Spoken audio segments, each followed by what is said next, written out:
जय माता रानी दोस्तों, मैं नीता विक्रम चैनल में आपका स्वागत करती हूँ। माता रानी के नाम का जयकारा लगाएं। कमेंट सेक्शन में जय माता रानी ज़रूर लिखिए। भोलेनाथ माता पार्वती की कृपा से आपके जीवन में सुख सौभाग्य आएगा। सभी तरह की मनोकामनाएं ज़रूर पूरी हो जाएंगी। सभी भाइयों और बहनों को रक्षाबंधन के पर्व की हार्दिक शुभकामनाएं नीता विक्रम परिवार की तरफ से। आपके जीवन में सुख सौभाग्य आए, धन धान्य का सुख बढ़े, ऐसी मेरी कामना है। दोस्तों, आज हम बात करने वाले हैं रक्षाबंधन के दिन पे राखी किस समय पे बांधनी है, राखी बांधने से पहले आपको क्या करना है और राखी बांधने के बाद आपको क्या करना है, जिससे कि भाई बहन के जीवन में भाग्य उदय हो, सुख सौभाग्य की वर्षा हो। जो भी आपकी मनोकामनाएं हैं, यदि आप उन्हें पूरा करना चाहते हैं तो इस विधि से ही आपको रक्षाबंधन मनाना है। दोस्तों, साल 2020 में रक्षाबंधन मनाने का शुभ समय मुहूर्त क्या है, यह इस वीडियो में आप जानने वाले हैं। तो जल्दी से नीता विक्रम चैनल सब्सक्राइब करिए। वीडियो के नीचे बने हुए लाल रंग के सब्सक्राइब के बटन को प्रेस करिए। बाजू में बनी हुई घंटी या बेल के आइकन को प्रेस करिए। इससे आपको व्रत पूजा पाठ संबंधी सभी जानकारियां निःशुल्क प्राप्त होती हैं, जिससे कि आपसे कोई गलती ना हो। और आज का वीडियो यदि आपको अच्छा लगता है तो इसे लाइक कर लीजिए और साथ ही साथ अपने फैमिली फ्रेंड्स में सबके साथ शेयर करिए। इससे आपको धर्म पूजा पाठ के पुण्य का लाभ होगा। चलिए दोस्तों, वीडियो शुरू करते हैं। 3 अगस्त 2020 की तारीख, श्रावण शुक्ल पक्ष की 15वीं तिथि, जिसे कि हम पूर्णमासी कहते हैं, और सोमवार के दिन शुभ योग संयोग में रक्षाबंधन का पर्व आ रहा है। सोमवार यानी मंडे का दिन है, इसलिए इस दिन दोस्तों इस महीने का आखिरी सावन सोमवार का व्रत भी है। साथ ही साथ जो लोग पूर्णमासी का व्रत करते हैं, इसी दिन पे आपको पूर्णमासी का व्रत भी करना है। और दोस्तों, तीसरा शुभ संयोग है, इस दिन पे सर्वार्थ सिद्धि योग है, जिसके कारण भाई बहन का भाग्य उदय ज़रूर होगा। व्रत राज के अनुसार दोस्तों रक्षाबंधन मनाने के कुछ विशेष नियम हैं। यदि इसके हिसाब से आप रक्षाबंधन बनाते हैं तो जीवन की बड़ी से बड़ी बाधा का नाश हो जाता है। जैसा कि आप सबको पता है, होलिका दहन के समय जब हम कुछ उपाय करते हैं तो उनसे बहुत बड़ी बड़ी बाधाओं का नाश होता है। भूत प्रेत पिशाच, हमारे कर्म संबंधी जो भी हमें दुष्परिणाम मिलते हैं, उनसे हमें मुक्ति मिल जाती है। उसी तरह दोस्तों श्रावणी पूर्णिमासी भी होती है। इस दिन पे यदि आप ये शुभ उपाय करते हैं तो जीवन में हो रहे सभी तरह के अरिष्ट अनिष्ट समाप्त हो जाते हैं। जीवन में जिस भी तरह की बाधाएं आ रही हैं, जिस भी तरह से आपकी रक्षा नहीं हो रही है, उन सभी चीज़ों से आपको मुक्ति मिलती है। जीवन में सुख सौभाग्य बढ़ जाता है जो लोग रक्षाबंधन का यह त्योहार मनाते हैं। आइए दोस्तों, रक्षाबंधन मनाने का शुभ मुहूर्त सबसे पहले जान लेते हैं। तो रक्षाबंधन 3 अगस्त 2020 की तारीख सोमवार के दिन में मनाना है।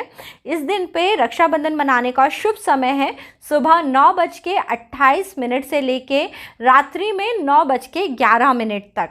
बहुत लंबा मुहूर्त है, 11 घंटे से भी ज़्यादा रक्षाबंधन मनाने का शुभ मुहूर्त है। परंतु दोस्तों, व्रतराज करके एक पुस्तक होती है, उसके अनुसार रक्षाबंधन का त्योहार हमेशा दिन के समय मनाना चाहिए। तो आप लोगों को भी कोशिश करना चाहिए और रात्रि यानी सूर्य अस्त होने से पहले अपने घर में रक्षाबंधन का त्योहार मनाना चाहिए। साथ ही साथ इस तिथि में भद्रा देखते हुए आपको शुभ मुहूर्त में अपने भाई का तिलक करना चाहिए। तो अब मैं आपको दोस्तों भद्रा के विषय में बता देती हूँ। भद्रा इस बार 2 अगस्त की रात्रि में शुरू हो जाएगी 9:28 पे, और भद्रा की समाप्ति 3 अगस्त को सुबह 9:28 पे हो जाएगी। ऐसा कहा जाता है कि भद्रा के चलते हुए कोई भी शुभ कार्य नहीं करना चाहिए, वरना उसका मंगल फल नष्ट हो जाता है। न कुर्यात मंगलम विष्टयाम जीवार्थी कदाचन कुर्वन् अज्ञस्तदा क्षिप्र तत्सर्वम नाशिताम वज्रते। दोस्तों, इसलिए कोई भी शुभ कार्य भद्रा के समय नहीं करा जाना चाहिए। इसके विपरीत जब भद्रा चलती है तब आप अन्य कार्य कर सकते हैं, जैसे किसी का ऑपरेशन कराना हो अथवा कोई वाद विवाद इत्यादि यदि आपको सुलझाना है तो यह कार्य आप भद्रा के समय कर सकते हैं। परंतु कोई भी मांगलिक कार्य जिसमें कि रक्षाबंधन और होलिका में दहन का कार्य आपको बिल्कुल भी भद्रा के समय पे नहीं करना चाहिए। इससे इन कार्यों का शुभ फल नष्ट हो जाता है। ऐसा कहा जाता है श्रावणी की भद्रा में यदि शुभ कार्य करे जाते हैं तो उससे घर के राजा या वरिष्ठ व्यक्ति का नाश होता है। वहीं यदि फागुनी के समय यदि शुभ कार्य करे जाते हैं तो उससे प्रजा का नाश होता है। और दोस्तों, इसलिए हमें अपने घर में बड़े या छोटे लोगों का ध्यान करते हुए खास तौर पे श्रावणी यानी रक्षाबंधन के दिन या होलिका के दहन भद्रा के समय कोई भी शुभ कार्य नहीं करने चाहिए। अब दोस्तों, हम बात कर लेते हैं राहु काल की। तो इस दिन पे राहु काल भी सुबह 7:30 बजे से लेकर 9 बजे के बीच में है। इसलिए आपका जो पूजन का शुभ मुहूर्त है या रक्षाबंधन का शुभ मुहूर्त है, ये 9:28 से है, जिस समय पे आप पूजा पाठ कर सकते हैं और अपने भाई को, भगवान को, घर के बड़ों को रक्षा सूत्र बांध सकते हैं। दोस्तों, रक्षा सूत्र बांधने से बहुत ही विशेष लाभ होता है। लोगों के भाग्य उदय हो जाते हैं, भूत पिशाच जैसी बड़ी बाधाओं से मुक्ति मिल जाती है। जिनके जीवन में संकट चल रहे हों, उनके सभी तरह के संकटों का नाश होता है और विजय की प्राप्ति कराता है यह रक्षा सूत्र। यदि आप दोस्तों रक्षा सूत्र यह समझते हैं कि ये केवल मार्केट से लाया हुआ एक सूती धागा है, तो ऐसा बिल्कुल नहीं है। अब मैं आपको बताने वाली हूँ कि राखी बांधने से पहले आपको क्या विशेष कार्य करना चाहिए जिससे कि इस रक्षा सूत्र को प्रभावकारी बनाया जा सके, जिससे कि भाई बहन दोनों का ही भाग्य उदय हो जाए। जी हाँ दोस्तों, बहुत ही खास चीज़ है। ऐसा करने से आपके जीवन के जो भी इस समय पे रोग, शोक, कष्ट, किसी भी तरह के जीवन में बाधा, नकारात्मकता चल रही है, वो ज़रूर इस रक्षा सूत्र के साथ ही समाप्त हो जाएगी। ये रक्षा सूत्र आपको हर तरह की आदि व्याधि, कष्ट इत्यादि से मुक्ति दिला देगा। अब दोस्तों, मैं आपको बता देती हूँ, जो भी आप मार्केट से राखी लेके आते हैं, चाहे वो महंगी हो या सस्ती, परंतु वह सिर्फ एक राखी मात्र है। उसके अंदर किसी भी तरह का अच्छा प्रभाव नहीं होता जब तक कि ये विधि आप नहीं करते हैं। आप अपने घर में दोस्तों सबसे पहले अपने भगवान को रक्षा सूत्र ज़रूर अर्पित करें, क्योंकि भगवान के पास इस दुनिया की सबसे ज़्यादा शक्तियाँ हैं जिससे वह आपकी रक्षा करते हैं। भगवान के चरणों या मस्तक पे आपको रक्षा सूत्र अर्पित कर देना चाहिए। इसके बाद आपको थोड़ी सी सरसों लेनी है, अक्षत लेने हैं, केसर लेना है, दूर्वा, चंदन इत्यादि लेने हैं। अपने भाइयों के लिए आप जो राखी लेके आई हैं, यह कार्य यदि स्वयं बहन करती है तो बहुत ही शुभ फल की प्राप्ति होती है। अदरवाइज घर में जो भी कोई बड़े बूढ़े हैं, घर में माँ, पिता इत्यादि कोई भी इस कार्य को कर सकते हैं।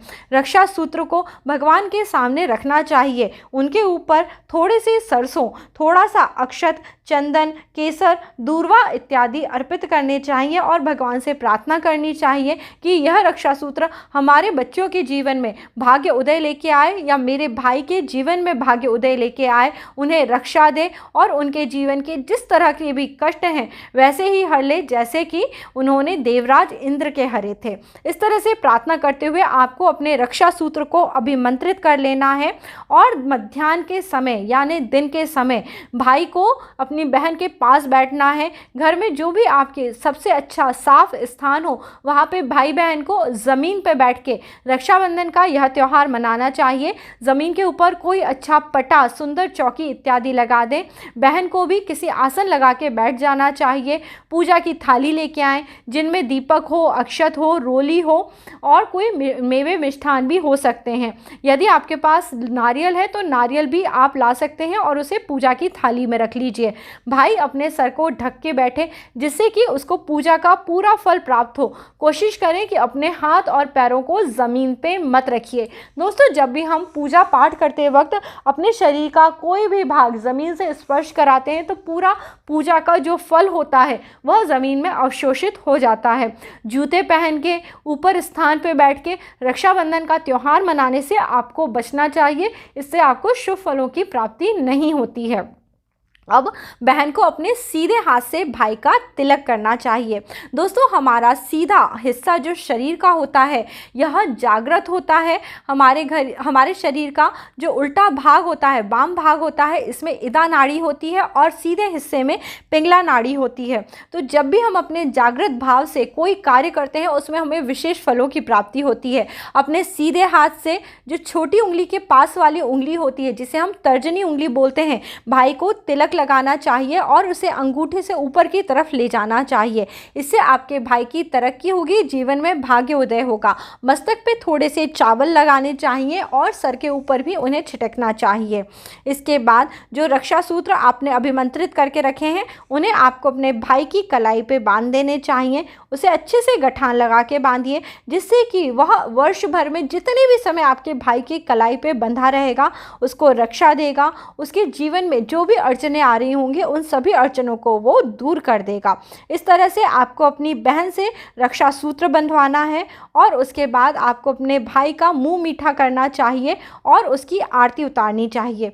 आरती उतारने के बाद आपको अवश्य ही वहाँ पे जल देना चाहिए। अपने भाई के दोनों तरफ आपको थोड़ा थोड़ा जल डालना चाहिए। इस तरह से भाई का पूजन करना चाहिए।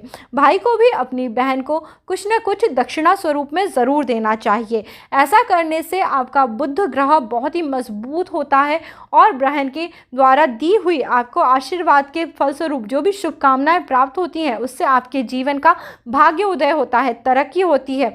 इस विधि से सभी भाई बहनों को रक्षाबंधन का त्यौहार मनाना चाहिए, जिससे उनके जीवन में सुख सौभाग्य का उदय हो। देवताओं ने भी दोस्तों इसी तरह कई वर्ष पूर्व रक्षाबंधन का त्यौहार मनाया था, जिससे उन्हें दैत्यों पर विजय प्राप्त हुई थी। इसी तरह आपको भी इस त्यौहार को मनाना है, क्योंकि दोस्तों ये वैदिक काल से चला आ रहा रक्षाबंधन का पर्व है। इसे यदि यथाविधि मनाया जाता है तो जीवन की बड़ी से बड़ी नकारात्मकता दूर हो जाती है, सुख सौभाग्य जरूर आता है। दोस्तों आपको बहुत ही जल्दी से रक्षाबंधन की एक पौराणिक कहानी सुना देती हूँ, जिससे आपको पता पड़ेगा कि किस प्रकार देवी देवताओं ने भी इस त्योहार को मनाया है।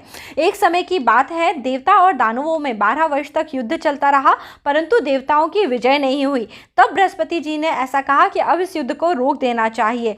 यह सुनकर इंद्राणी, जो कि इंद्र की पत्नी थी, उन्होंने बोला, कल मैं इंद्र को रक्षा बांधूंगी और उसके प्रभाव से इनकी रक्षा होगी एवं यह विजयी होंगे। और उसके अगले दिन श्रावण शुक्ल पक्ष की पूर्णमासी का दिन था। इंद्राणी ने रक्षा सूत्र तैयार करा, उसमें सरसों के दाने लगाए, अक्षत लगाए, केसर लगाए, दूर्वा और चंदन इत्यादि से सूत का रंगीन डोरा तैयार करा और इसे इंद्र के हाथों में विधिवत बांधा गया। इसके बाद देवताओं को विजय प्राप्त हुई और इंद्र को राजा के रूप में अपनी राजगद्दी दोबारा मिल गई। तो दोस्तों आप समझ सकते हैं, अपने जीवन का भाग्य उदय करने के लिए देवताओं ने भी इस दिन को श्रद्धा पूर्वक मनाया है और अपने हाथ में रक्षा सूत्र बांध के जिस प्रकार इंद्र को विजय प्राप्त हुई, उसी प्रकार आपके भाइयों को और सभी लोगों को जिन लोगों ने इस दिन पे रक्षा सूत्र धारण करा है, जीवन में विजय प्राप्त हो और जीवन के लक्ष्यों की प्राप्ति हो। ऐसी मैं कामना करती हूँ। मेरे सभी भाई बहनों को रक्षाबंधन के पर्व की बारंबार हार्दिक बधाई नीता विक्रम चैनल की तरफ से। इसी तरह मेरे साथ जुड़े रहिए, मेरे सभी वीडियो देखते रहिए, जिससे कि मैं आपके लिए और अच्छे अच्छे वीडियो बनाती रहूं। और दोस्तों अगली बार एक नए वीडियो में फिर से आपसे मिलती हूं, तब तक के लिए नमस्ते। जल्दी से आज के वीडियो को लाइक करिए, बहुत सारे लोगों के साथ इसे ज़रूर शेयर करिए और मेरा नया चैनल नीता विक्रम फैमिली जल्दी से जाके सब्सक्राइब करिए। वहाँ पे घर गृहस्थी से जुड़े हुए बेहतरीन टिप्स आपके साथ में शेयर करने वाली हूँ, जिससे आपके लाइफ में आपको बहुत सारी हेल्प मिलेगी। तो दोस्तों इसी तरह से मेरे वीडियोस देखते रहिए। अगली बार फिर आपसे मिलती हूँ, तब तक के लिए दोस्तों अपना ख्याल रखिए, खुश रहिए। जय माता रानी दोस्तों।